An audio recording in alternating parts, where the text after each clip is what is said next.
My name is Gavin Evans, and this is my review of The Lake House.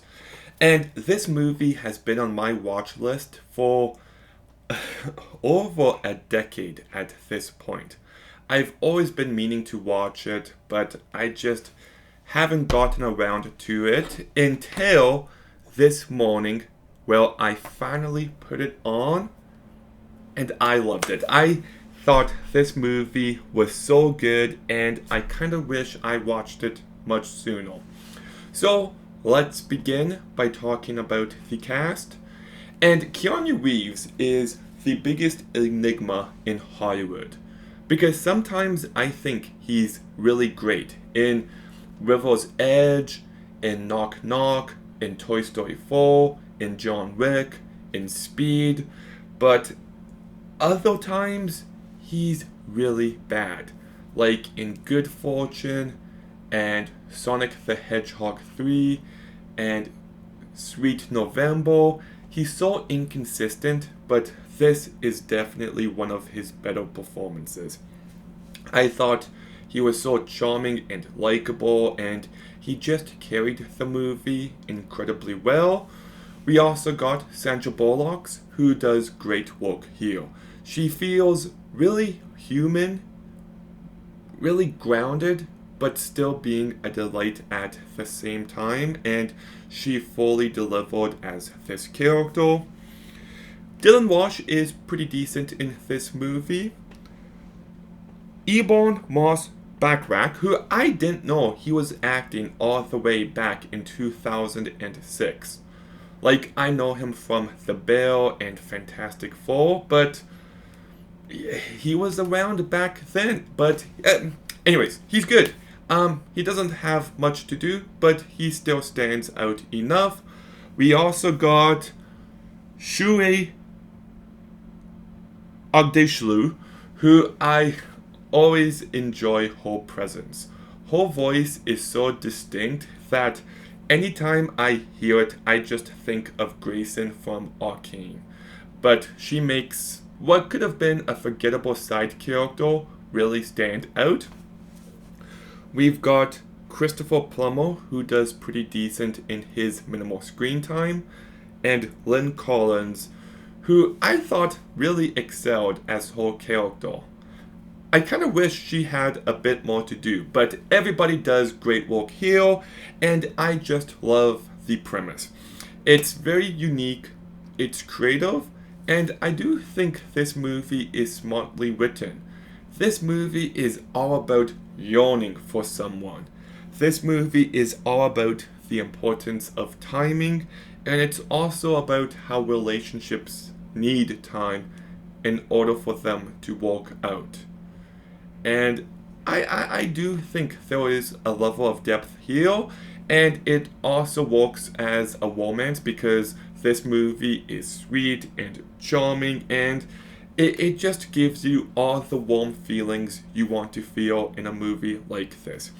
You know, there's a point where you're not sure if the main couple is going to work out, and I was like, please make it work, communicate, just be patient. Just I was really invested in this movie.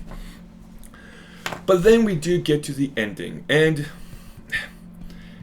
it's difficult to talk about without getting into spoilers, but there was two possibilities for this movie to go.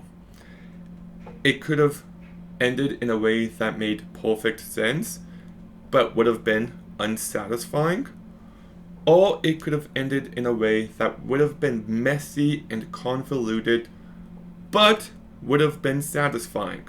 You know, it was damned if you do, damned if you don't kind of decision they had to make. And I do believe they made the right one. Now, like I said, it's still messy, it's convoluted, it starts complicating the rules of the time travel, time stuff here, but I still really liked the ending. If I could have changed anything about the ending, there's... I don't think that I think it's so difficult to talk about without spoiling it. There's a reveal regarding Keanu Reeves, and I think the movie could have gone in a different direction. And yeah, you know what? Okay, spoiler warning. Okay, I'm going to talk about spoilers. Okay, so pretty much, Keanu, well, Aizo die, and that's what motivates her to go to the lake house, which starts their relationship over 2 years, which would have been unsatisfying, but would have made perfect sense. Or it could have had what the movie did. She saves Keanu Reeves, and they meet up 2 years later. But now you're like, wait, so now there's a version of them that did meet up, but another version of them that never did. Now you're like tapping into multiple universes and different timelines, and it does become a little messy, but they end up together, and that's the important part. Now, my issue is, I don't think Keanu Reeves needed to die.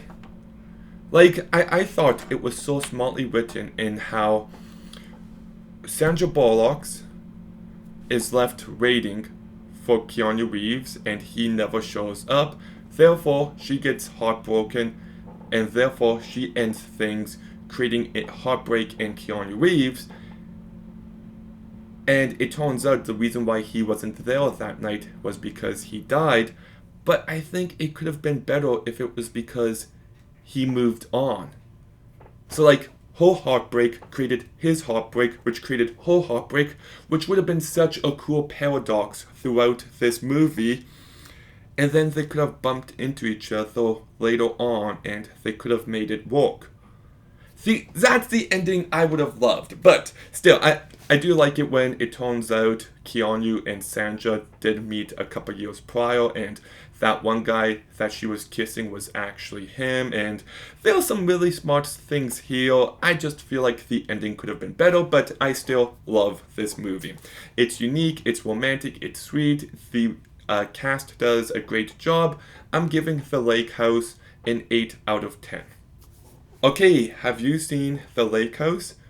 What are your thoughts on it? On Rotten Tomatoes, it only has a 35%, which I find to be way too low. But comment down below, like, subscribe, stay tuned for more videos soon, and Gavin out.